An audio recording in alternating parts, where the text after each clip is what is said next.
Assalamualaikum warahmatullahi wabarakatuh. Perkenalkan, nama saya Agus Mustafa. Nah, dalam video kali ini saya akan menjelaskan sedikit mengenai analisis kegiatan keagamaan dengan berbagai pendekatan studi Islam. Nah, video ini saya buat untuk memenuhi tugas mata kuliah metodologi studi Islam. Nah, langsung saja kita masuk ke Minmaps-nya, kegiatan ibadah Ramadan dan Idul Fitri di masa pandemi. Yang pertama di bulan Ramadan yaitu zakat fitrah. Nah, kan efek dari pandemi ini kan menimbulkan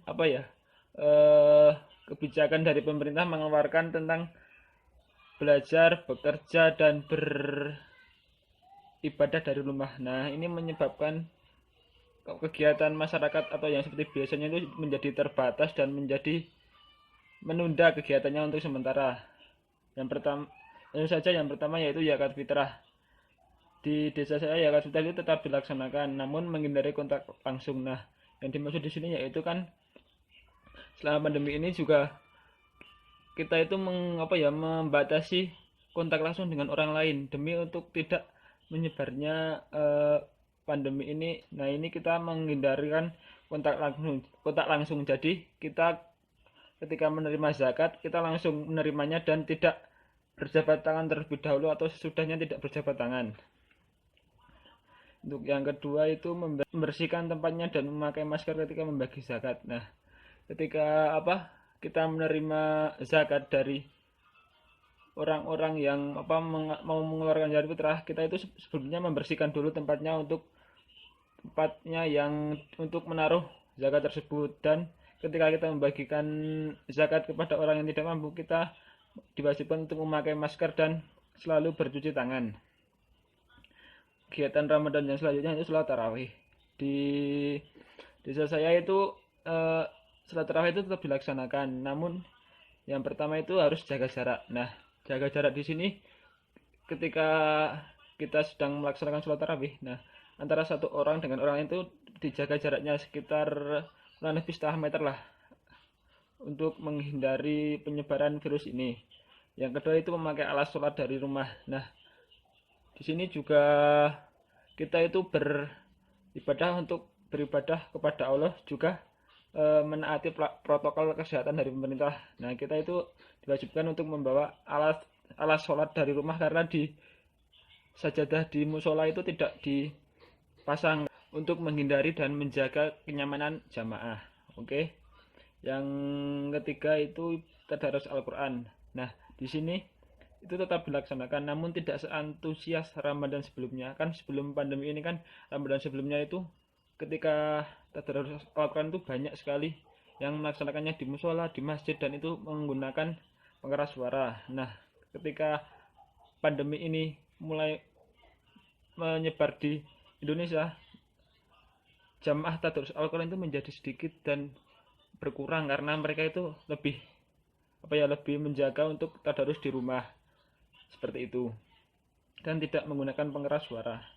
Nah, kan kebijakan pemerintah itu tidak membolehkan melakukan aktivitas yang diikuti oleh banyak orang. Nah, di sini demi menjaga kenyamanan untuk semua jamaah, maka ketika tadarus Al-Qur'an itu tidak menggunakan pengeras suara, hanya dengan seperti biasa membaca Al-Qur'an di musola, tidak menggunakan pengeras suara. Nah, untuk kegiatan keagamaan Idul Fitri itu yang pertama sholat Idul Fitri. Nah, ketika melakukan sholat Idul Fitri itu juga kita tetap jaga jarak maksimal setengah meter lah, dan membawa alas dari rumah karena alas di masjid itu tidak dipasang.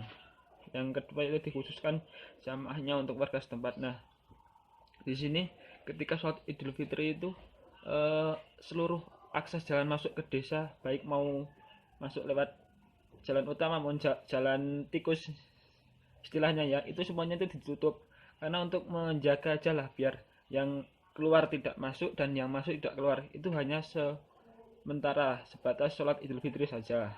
Nah, jamaahnya juga warga setempat sekitar masjid itu dalam lingkup satu kampung lah.